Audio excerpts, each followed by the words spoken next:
de Getúlio Vargas a Lula, de Collor a Bolsonaro. A história política do Brasil poderia ser narrada palavra por palavra, com base em O Príncipe, de Nicolau Maquiavel. Cada discurso inflamado, cada aliança improvável e cada traição calculada não são simples acasos. São estratégias. Maquiavel dizia que o governante sábio deve aprender a ser raposa para reconhecer as armadilhas e leão para afastar os lobos. Se estivesse vivo hoje, ele veria em Brasília o palco perfeito de suas ideias. Porque aqui, mais do que em muitos lugares do mundo, a política não é sobre moral ou ideais. É sobre sobrevivência, cálculo e poder. E neste vídeo, você vai descobrir como os movimentos mais recentes da política brasileira podem ser explicados, passo a passo, pelo olhar de Maquiavel. A política como teatro. A política brasileira, mais do que qualquer outro espaço público, é um verdadeiro palco. Brasília, com seus corredores de mármore e salões iluminados, funciona como um grande teatro, onde cada personagem sabe que está sendo observado. Deputados e senadores sobem à tribuna como atores, inflamam seus discursos, erguem a voz e batem na mesa como se fossem protagonistas de uma peça trágica. Mas nos bastidores as máscaras mudam. Aqueles que trocam farpas diante das câmeras frequentemente compartilham jantares e costuram acordos longe do olhar do público. É exatamente aqui que Maquiavel se encaixa. No capítulo sobre como os governantes devem se portar, ele ensina que não é necessário ser virtuoso. Basta parecer virtuoso. O príncipe não precisa ser justo, leal ou compassivo. Ele precisa apenas demonstrar essas virtudes diante da plateia, porque o povo julga pelo que vê e pelo que ouve, e raramente tem acesso à verdade oculta. No Brasil, esse jogo de aparência se repete dia após dia. Quando um político sobe ao púlpito para defender o povo, muitas vezes sua fala não passa de encenação. O verdadeiro objetivo está em ganhar manchetes, criar uma imagem de moralidade e conquistar capital político. A realidade das negociações, no entanto, ocorre em salas fechadas, com portas trancadas e olhares cúmplices. É por isso que Maquiavel continua atual. Ele dizia: todos veem o que você parece ser. Poucos sentem o que você realmente é. Essa frase poderia estar gravada em letras douradas na entrada do Congresso Nacional. Porque os jogos de poder em Brasília não são sobre a essência, mas sobre a aparência. Para Maquiavel, o governante deve aprender a manipular essa percepção. Ele deve mostrar-se corajoso, quando na verdade pode estar temendo a derrota. Deve parecer honesto, ainda que suas mãos estejam mergulhadas em acordos obscuros. E, acima de tudo, deve encenar virtude para manter o respeito da multidão. E quando observamos a política brasileira sob essa lente, percebemos que nossos líderes dominam com maestria essa arte teatral. As brigas públicas servem de espetáculo para alimentar o noticiário, mas são também uma cortina de fumaça para esconder negociações reais. A encenação não é um detalhe, é a própria essência do jogo. Maquiavel diria que Brasília não é um lugar de governantes, mas de atores. A diferença é que aqui, o preço do ingresso não é um bilhete. É o futuro de uma nação. Na política brasileira, mais importa parecer justo do que ser justo. Virtu e fortuna no Brasil. Maquiavel dizia que o poder não depende apenas da virtude, a habilidade, a coragem, a astúcia do governante, mas também da fortuna. Isto é, da sorte, das circunstâncias externas, dos ventos imprevisíveis da história. No Brasil, essa equação se repete de maneira quase didática. A política brasileira está repleta de exemplos em que crises e escândalos abriram portas inesperadas para novos líderes. A queda de Collor abriu caminho para Itamar. O impeachment de Dilma catapultou Michel Temer ao cargo máximo. A prisão de Lula, que parecia o fim de sua trajetória, pavimentou o retorno triunfal anos depois. Em cada caso, a fortuna, a sorte ou o acaso, foi a porta que se abriu. Mas só permaneceram de pé aqueles que tinham virtude, isto é, a habilidade de aproveitar a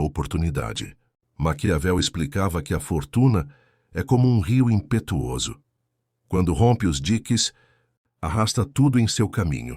Mas os homens prudentes constroem barreiras e desviam cursos, preparados para quando o rio transbordar.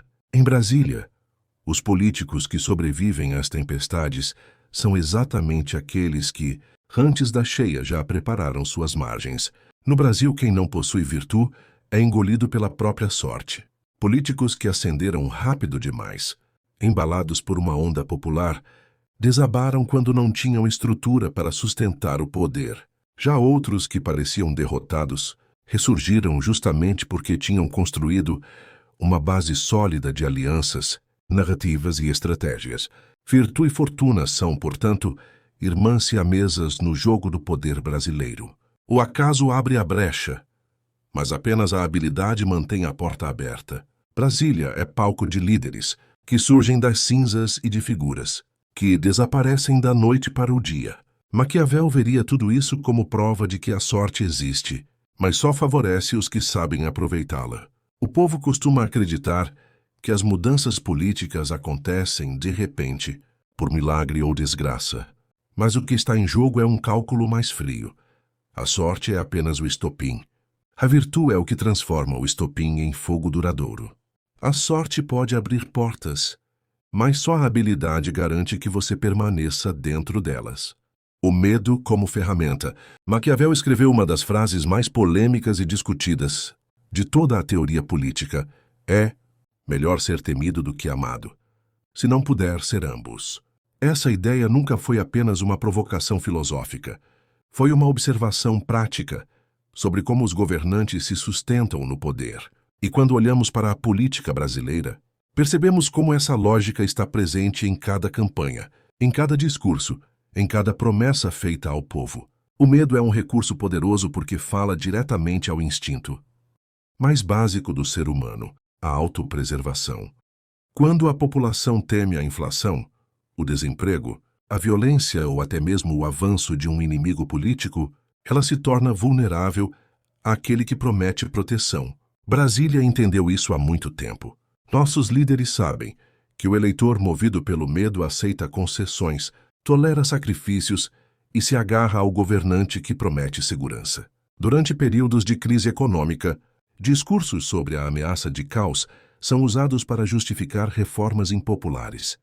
Em tempos de instabilidade política, líderes apresentam a si mesmos como a única barreira contra o colapso. Nas eleições, a retórica do medo se repete em slogans e propagandas. Se meu adversário vencer, o país vai quebrar, a violência vai aumentar, a sua vida vai piorar.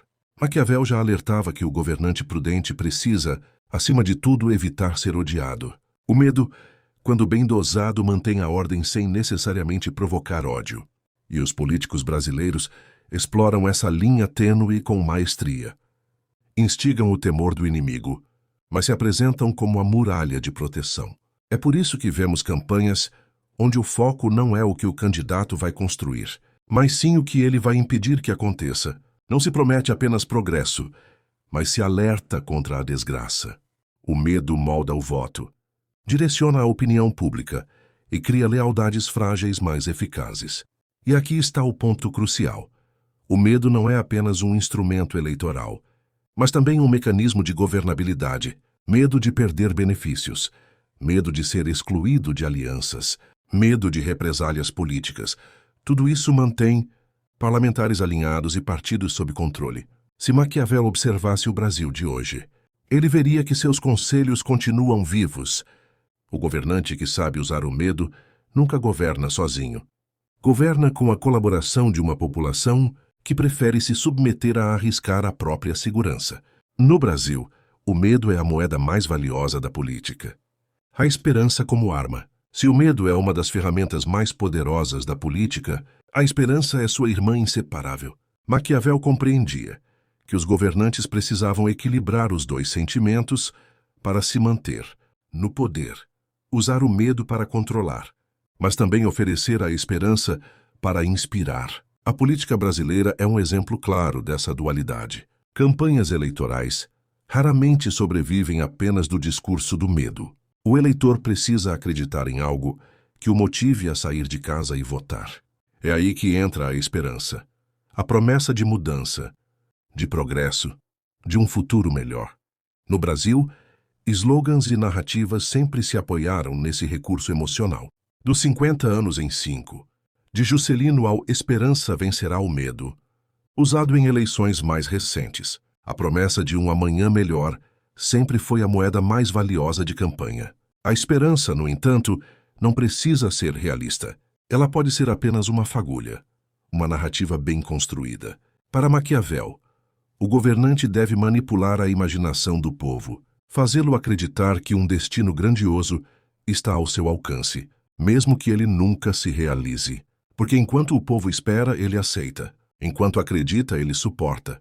No Brasil, os discursos de esperança são repetidos como mantras. Promete-se desenvolvimento, combate à corrupção, igualdade social, crescimento econômico. Em cada eleição, o povo é convocado a sonhar novamente, mesmo que tenha sido traído nas promessas anteriores. E ainda assim, a esperança nunca deixa de ser eficaz. Maquiavel explicaria que isso acontece porque a esperança funciona como uma anestesia coletiva. Ela reduz a dor dos problemas presentes, desviando os olhos do povo para um futuro que sempre parece ao alcance, mas nunca se concretiza plenamente. E, enquanto isso, o governante mantém o controle do presente. Essa dinâmica é tão poderosa que muitos líderes brasileiros constroem sua imagem inteira em torno da esperança. Tornam-se símbolos de mudança, representantes de uma utopia que talvez nunca se cumpra, mas que mobiliza corações e votos. No fim, medo e esperança são duas faces da mesma moeda política. Se o medo impede o povo de arriscar, a esperança o convence a esperar. E é nessa combinação que os governantes brasileiros encontram o equilíbrio perfeito para perpetuar o poder. O povo precisa acreditar que amanhã será melhor, mesmo que o governante saiba que talvez não seja. Traições e alianças. Se existe um aspecto da política brasileira que mais se aproxima das lições de Maquiavel, esse aspecto é a arte das alianças e das traições. Em O Príncipe, o pensador florentino foi claro: as amizades políticas não são eternas. O que permanece são os interesses. E quando observamos a história do Brasil, fica evidente que a lógica maquiavélica é seguida à risca. Quantas vezes vimos inimigos históricos se abraçando em nome de uma união pelo bem do país? Quantas vezes aliados próximos romperam relações, trocando acusações públicas, apenas para meses depois se reencontrarem em novos acordos? A memória recente da política nacional está repleta de exemplos assim, que vão de líderes partidários até presidentes da República. Esses movimentos não são contradições, são cálculos. Maquiavel explicava que no jogo do poder é preciso saber quando se aproximar e quando se afastar, quando estender a mão e quando cravar a adaga. O governante que insiste em alianças por lealdade pessoal corre o risco de ser derrotado por quem compreende que lealdades são apenas ferramentas temporárias.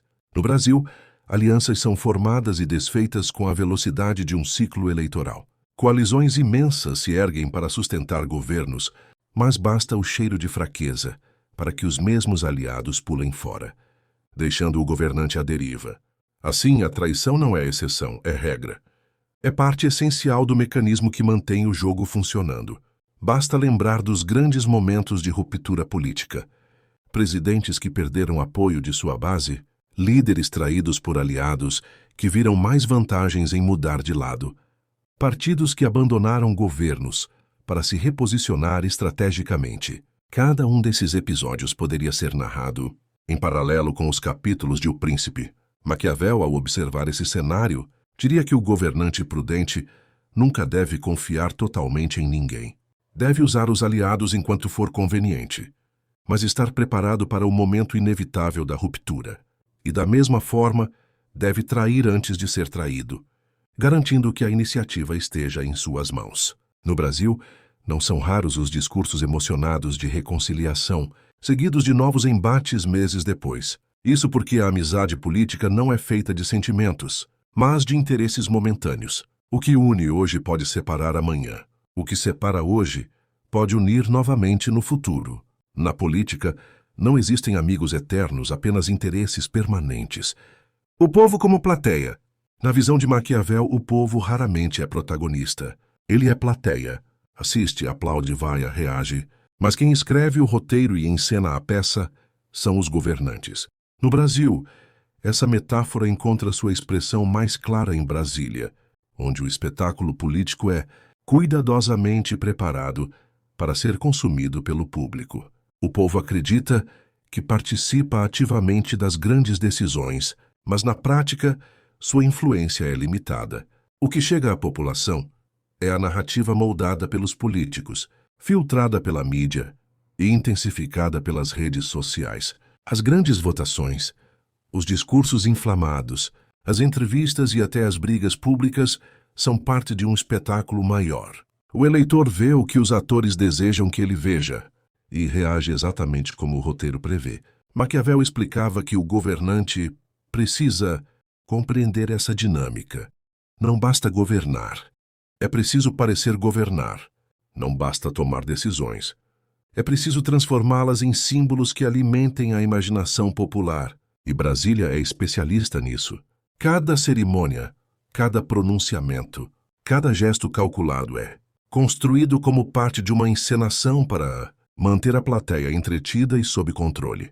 Um exemplo claro são as votações que mobilizam o país. Enquanto o povo acredita estar assistindo a um duelo de ideias, nos bastidores o resultado já está definido. Deputados e senadores fazem discursos teatrais, ensaiam gestos dramáticos e transformam a votação em espetáculo midiático. No fim, o povo vibra ou se revolta, mas o jogo real já estava decidido antes mesmo do ato final. É como se a população ocupasse o auditório de um teatro. Ela pode aplaudir ou vaiar, mas não pode mudar o roteiro. Essa ilusão de participação é uma das maiores ferramentas de controle político. Dá ao povo a sensação de importância, ao mesmo tempo em que mantém os verdadeiros mecanismos de poder nas mãos dos governantes. Maquiavel certamente diria que o governante habilidoso não subestima a plateia. Ele sabe que o povo precisa ser entretido, precisa de símbolos que o façam acreditar que tem voz. É por isso que discursos são preparados com frases de efeito, promessas emocionais e gestos calculados. Tudo faz parte da peça. E no Brasil, essa peça se repete a cada legislatura, a cada eleição, a cada ciclo de poder. O povo continua assistindo, acreditando, reagindo, mas no fundo, continua sendo plateia de um espetáculo que nunca termina. O povo é o palco onde o príncipe encena sua grande peça de poder. O fim justifica os meios. Talvez nenhuma frase seja mais associada a Maquiavel do que esta. Os fins justificam os meios. Embora o Florentino nunca a tenha escrito exatamente dessa forma em O Príncipe, a ideia atravessou os séculos como o resumo de sua visão política. E quando olhamos para o Brasil, vemos como essa lógica é aplicada diariamente. Em Brasília, decisões cruéis ou impopulares são sempre justificadas por um objetivo maior. Cortes de gastos que afetam milhões são defendidos em nome da estabilidade econômica. A quebra de alianças históricas é explicada como uma necessidade para garantir governabilidade. Leis polêmicas são empurradas como sendo para proteger o futuro do país. Em todos os casos, o que importa não é a moralidade do ato, mas sim o resultado que ele produz para quem detém o poder. Maquiavel argumentava que o governante precisa ter coragem para agir contra a moral comum quando a sobrevivência política está em risco. O príncipe que tenta ser bom o tempo todo acaba sendo destruído pelos maus. Já aquele que ousa ser cruel quando necessário, conquista e mantém seu domínio.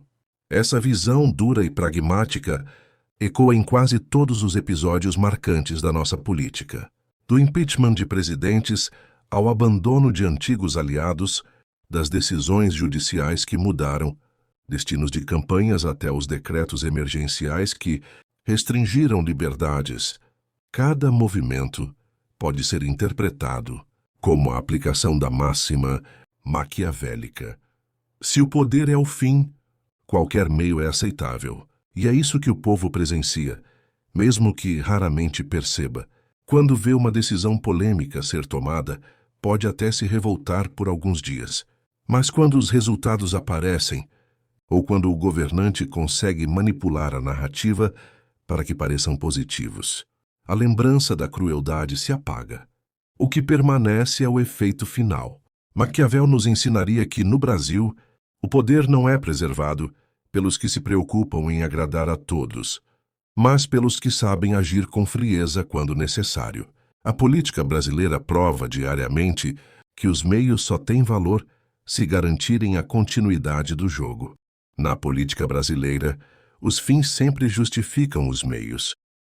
Agora você sabe, Brasília não é apenas um centro de decisões políticas, é o palco perfeito de Maquiavel. O teatro, o medo, a esperança, as alianças e as traições, tudo o que ele escreveu continua vivo em nosso país. E eu quero saber para você, qual político brasileiro representa melhor o espírito maquiavélico? Deixe seu comentário, porque sua análise pode aparecer nos próximos vídeos. E se você quer continuar desvendando os bastidores do poder, inscreva-se no canal. Aqui não discutimos apenas política, revelamos o verdadeiro jogo do poder.